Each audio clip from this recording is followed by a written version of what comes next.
All right, hello everybody. Today is October 8th, 2023, and we're at the John Roger Simon Sorghum Festival. First full weekend of October. So come along.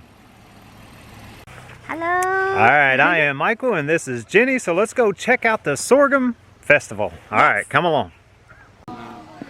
And this is going to the Sorghum Festival, and they actually have parking in a field over here, and parking is free, which is pretty nice. It's a free event. And it's a free event as well. Yeah. And they have a bridge here that you can walk across. And I must say there are a lot of people here, especially for Sunday. And this gives you a little view of a creek that they have running underneath the bridge. So let's go take a closer look at the Sorghum Festival. There's a dog greeting. And there's a dog greeting us as we come across the bridge. Hi. Hello, doggy. And this is the John Roger Simon Sorghum Festival. And they actually have a booth here for information. Alive, alive, oh, Brian Cockle. Welcome to the festival. This is the information table. Alive, Have alive, you oh. been here before? No. Oh, okay. All right. It's really kind of a driving map of different places in the area. Okay. Mostly on the western side of Soda County. All right. And we were told that this is the actual home that John Roger Simon actually lived in while taking care of the property. What does this machine here do? Sure. So this is we just recently acquired this 2 weeks ago, from Lancaster, Pennsylvania. This is a cider press from 1860 or thereabout. Came out of Lancaster, Pennsylvania. Huh. So the process is Terry and I were cutting up the apples here, and you can use a variety of different apples. Here's your golden delicious, and we got some tart apples in that white bucket. You kind of halve them up, and then if you want to come over here, we put them in this grinder here, All right. and you just kind of turn this grinder. Yeah. You want to see inside here? Sure. You turn that grinder, and it comes through the bottom. And right In down this there. pot right here, Yeah.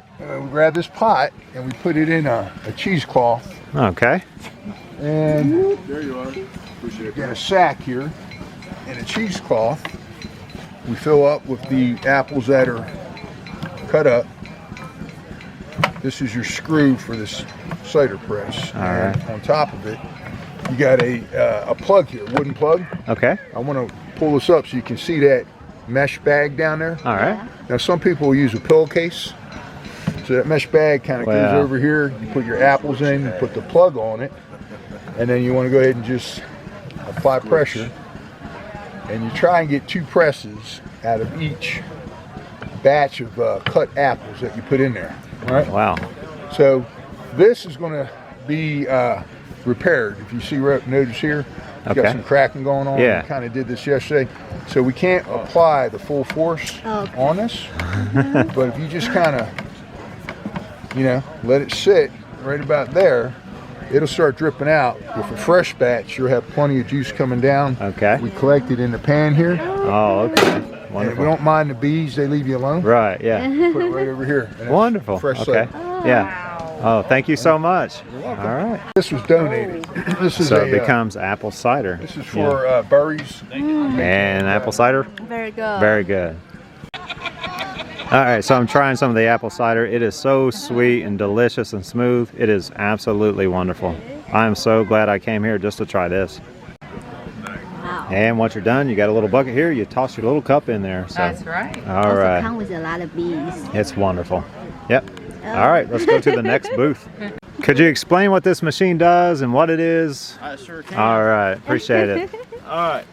So back before combines and stuff, I had just an ear of corn, Yeah. and this will take the kernels off the cob. Okay. So, and then you hand crank, and it's got a flywheel here to help keep the momentum going.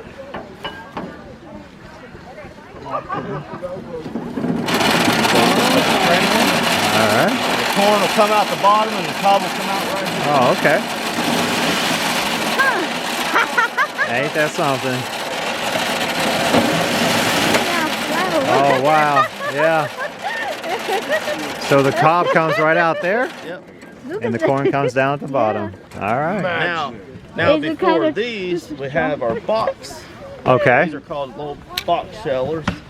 Same principle. Just, This is so fun. and if you want to try one of these, you're more welcome to. Okay. But you just put it in,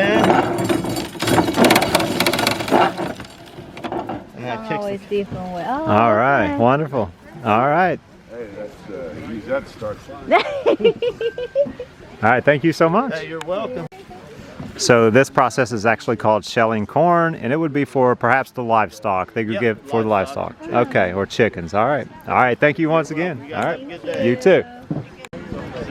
Okay, so a little bit about the festival. This is a beloved community celebration, takes place at John Roger Simon's historic, well-preserved 5th generation French homestead on the banks of Pond Creek, and this is West Portsmouth, Ohio.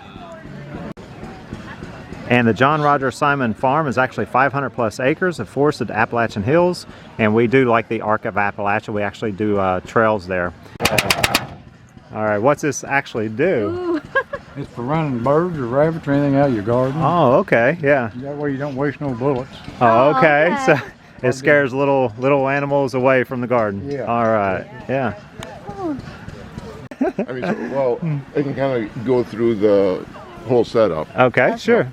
For the winter time, this is my setup.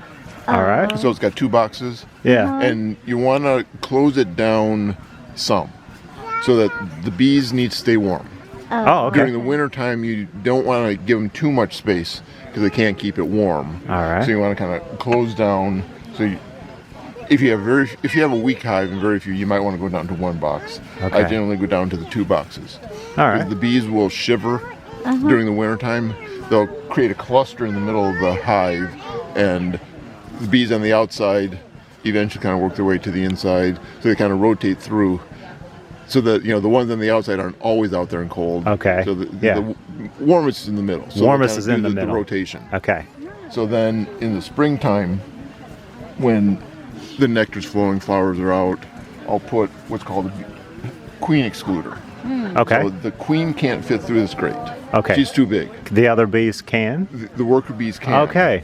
So Ain't I'll that something? put that on top. Put another box on top of that. Oh, okay. And so you always have a lid on your hive. So you've got an inner lid and an outer cover. Oh, okay. So this would be the setup starting in the spring. Wonderful. So and the good thing here is the queen's down here. She's laying eggs, doing her thing. All the other bees are doing their thing down here, taking care of the young. The bees will store their pollen in this brood area because Okay. they feed the pollen to the young. And this up here Yeah. ends up being just honey. Just honey up top. Just honey here. So when you want to harvest the honey, you just take that box. Oh, You okay. haven't disturbed the rest of it. You don't need to worry about Yeah. there being any brood or eggs or anything in this box because the queen Oh, well. couldn't get up there. Okay.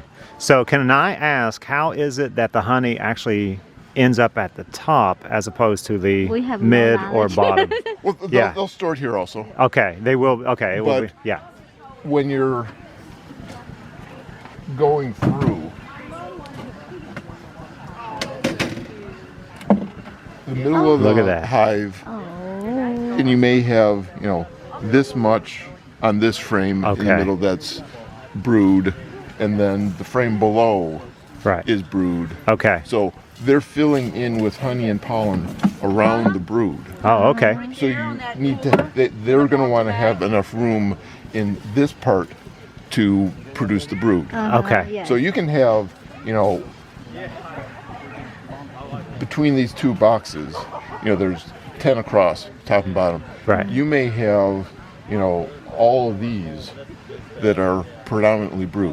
Oh, okay. Or the bees have kept them open so the queen can lay there. Oh, wonderful. So they've got, room around to store the honey and pollen. So they're using that area. It's like, well, the queen can't get up there and lay eggs, so we're going to store the honey up here. Oh, okay. So Yeah. that's why it ends up above man. because Ain't the that queen something? can't get Yeah. there. Yeah. Okay. Wonderful. And then once you've taken that honey off, then you end up with frames like this, which are full of honey. All right. So this would be, completely covered with honey, both sides. And when the bees finish processing the honey, so it's fully cured, they'll cap it off. Okay. They put a layer of wax over the top. The bees do that. And Ain't that They do something? a lot of Yeah, it's a lot of work. when you're the beekeeper Yeah. and you're looking at the honey, you want to make sure you're only harvesting the capped honey. Because there will be honey that hasn't been capped yet. And if it hasn't been capped yet, you don't know if they're done processing it. Okay. Because fully cured honey won't ever spoil. It's so concentrated in something? sugar Yeah. that it can't, nothing else can live in it. Wonderful. Bacteria can't grow, fungi can't grow. So it's so concentrated that, if it's capped, that's the good stuff that you want That's to the take. good stuff. Yeah. Okay. So you need to get that cap off before you can harvest the honey. Right. So you can take a knife like this Yeah. and cut off Cut it off. the top. Yeah. And usually there's a few low spots, Yeah. so the knife doesn't get it all. So then you've got a tool like this, so you can just Yeah. scrape the Scrape caps off. off, Yeah. Okay. and then you can put it in the extractor. So this extractor is it's a smaller one. Okay. You can get bigger ones that do more frames, but so you can fit 3 in, and then you spin it. Oh, that's how the And then it So goes. it just spins out. Oh, Ain't You that do one something? side, fun. Yeah. turn the frames around, do the So other you side. do turn the frames around. Yeah. Okay. And so All then right. the honey just flows down the inside wall, comes out the spigot, and then I've got this filter here, Yeah. so that any of the bits of wax and things that come out with the honey don't end up in the Ain't bucket. that Yeah. something? And Who- so you want to Who would've then wait known? for about 2 to 3 weeks after Yeah. you harvest it, because spinning it like this puts bubbles in the honey. Oh, Okay. So you want those bubbles to work their way out. Then everything settles and you have the purest honey possible then. Well, it's just, Yeah. there's no problem with the bubbles. Right. Yeah. It's just when you Look. put it in the bottle, it doesn't Yeah. look that nice. Yeah, it Look. doesn't Yeah, look. it's You see? aesthetic. Yeah, I know. Yeah. I'm customer. So I know. Yeah. All right. So the thinnest layer comes off that. You just got to get it all off of this, right? Before you put it in here. That. Well, The silk, yeah. you cut the wax off, Yeah. and then some honey's going to come, so you end up Yeah. then with the bucket full of a mixture of wax and honey. Do you do anything with that? Well, what I'll do then is I'll put it in this Okay. and let it drip. Gotcha. So All let right. it Yeah. drain through. All right. So are you real beekeeper? It's a hobby. Hobby? Oh, okay. How many Yeah. boxes you need to take care of it? I have 4 hives, so to kind of get set up, you need to have certainly at least 2.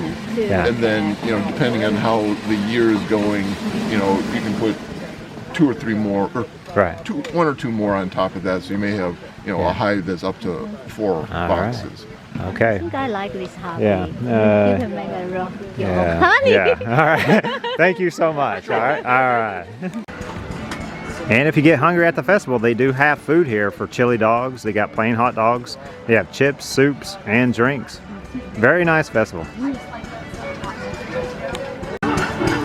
And they also have live music here as well.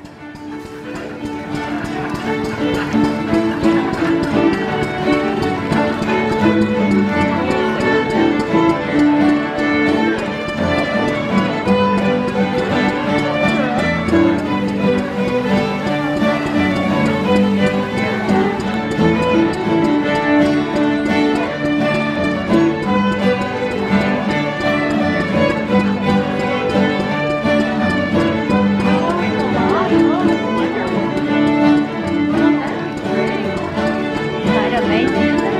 Very.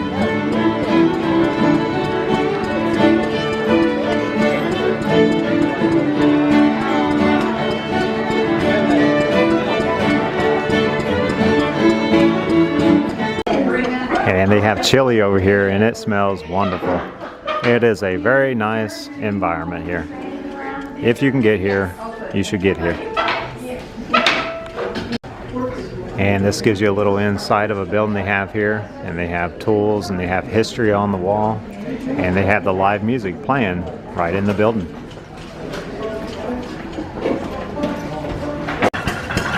And I believe this is how the sorghum is actually made. Once again, this is not my forte, but I'm here to learn.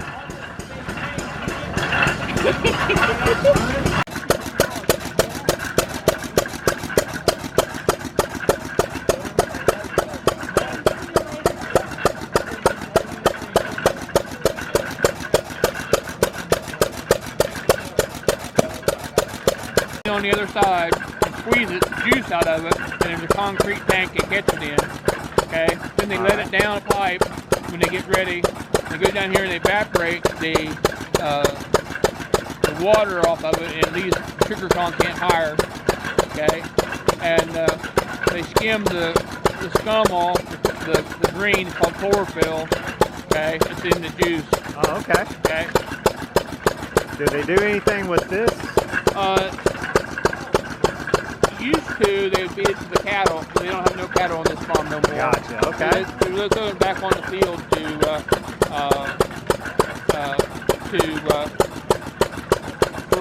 back on the ground so it decomposes. Okay, wonderful. All right, thank you so much. Yep. See, you're going to get you a little bit of that. So a little bit of that, okay. My hand might be dirty. All right, a little bit of this, and it's supposed to be sweet. So you want to try it?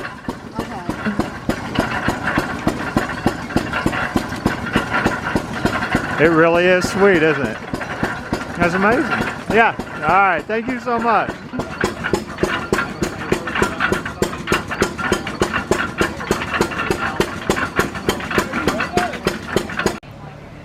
Okay, like I said, I'm trying to learn here. So sorghum is a sturdy grass that is cultivated around the world as an important food crop, a staple in the Appalachian diet since the mid-1800s. It is planted in early spring and its robust canes are harvested in the fall.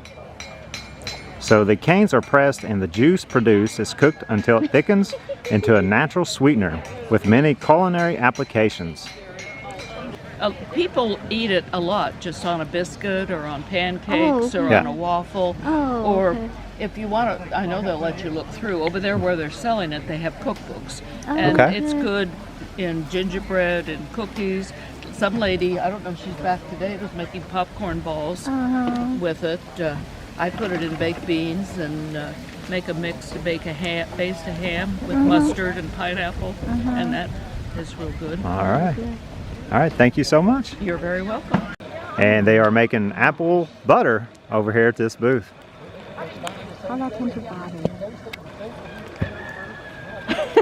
Distilling water, okay. But I'm assuming you would like to know about the other stuff. I would assume moonshine, correct? Yes. Yes, all right. So in moonshine, I'll start kind of from the beginning and traditionally. Okay.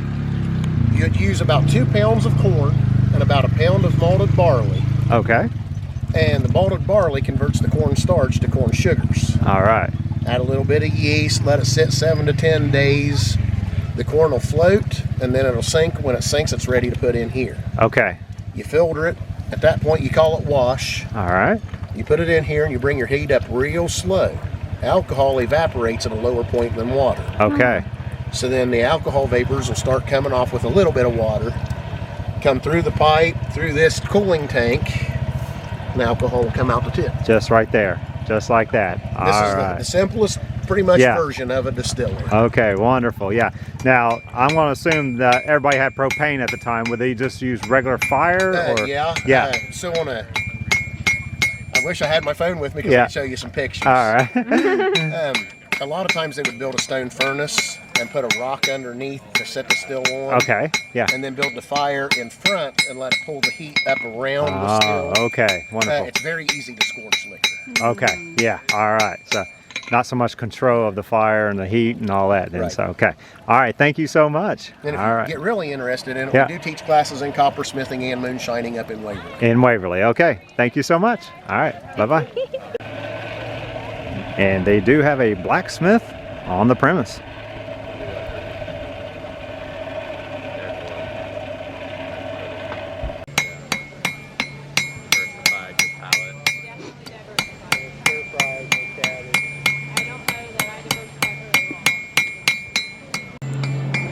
All right, this gives you a little overview of the Sorghum Festival. I think I finally got it right. Sorghum. All right. Got sorghum being made over here. Got a little building over here that they're actually playing music in. And all the way down there past the house, they have the beehive and they have the apple press. So, and this gives you another little view of more booths here at the festival.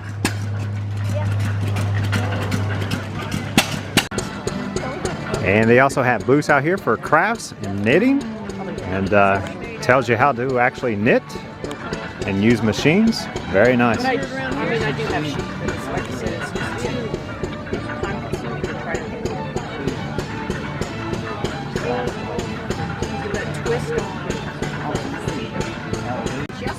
And this is Waste Not Creations, reusing old cloth.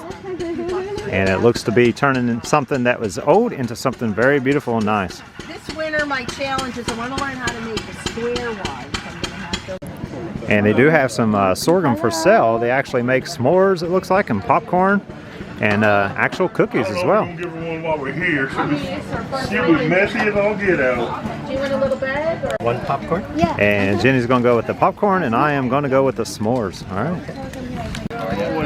So I found out after purchasing the s'more, I'm going to be able to cook it over the fire, and they give me a stick for cooking the s'more. And this looks to be the fire that I'm going to cook my s'mores on. We've got a couple of chairs out here for you to sit and enjoy your s'more. We'll see how this goes. All right, Jenny got some popcorn here with sorghum. Uh-huh. And then what else you get in that other bag? Pumpkin bar. Pumpkin bar. And I am going to roast my marshmallow with this stick the lady gave me. Do you want me to hold the camera? I don't think I've ever done this before. Really? I don't think so. Like your American culture. All right, so I got a fire going on here. All right, got that done.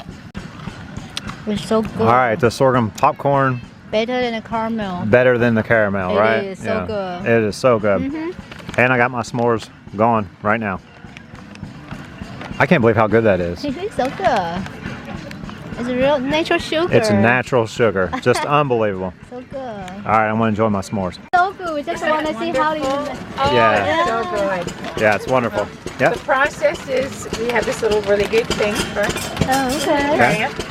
And then we boil up the sauce to put over it, and then Put it right on the popcorn? Mix it. Yeah.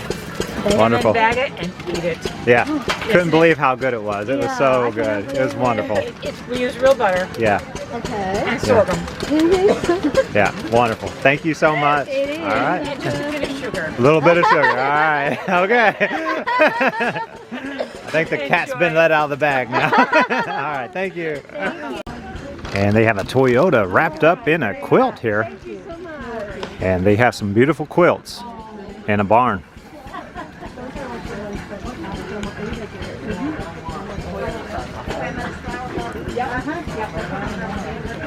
And they even have the Buckeyes, Brutus, hanging up.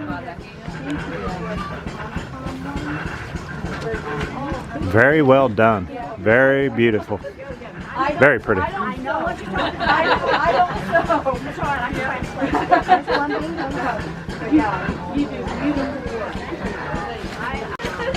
And there is the Cincinnati Bengals. Not quite the season we're hoping for so far. All right. Hopefully it will get better. Yeah, hopefully it'll get better. All right, thank you so much. All right, we're getting ready to say goodbye to the festival. We had a great time. Nice people, good food. Be able to get out and walk around, see how sorghum is actually made. And must say, if you can get here, because it's definitely worth the time. Beautiful place. All right, that was the Sorghum Festival. I hope you enjoyed that. We had a great time. The people are absolutely nice. We're definitely not in our wheelhouse here. It's very educational. Yeah, I had a great time. So, did you have a good time? Yes. Yeah, all right. So if you don't mind, please subscribe, leave comments, ring the bell, whatever you like to do there. And most of all, thank you so much for watching. All right, bye-bye. Bye-bye.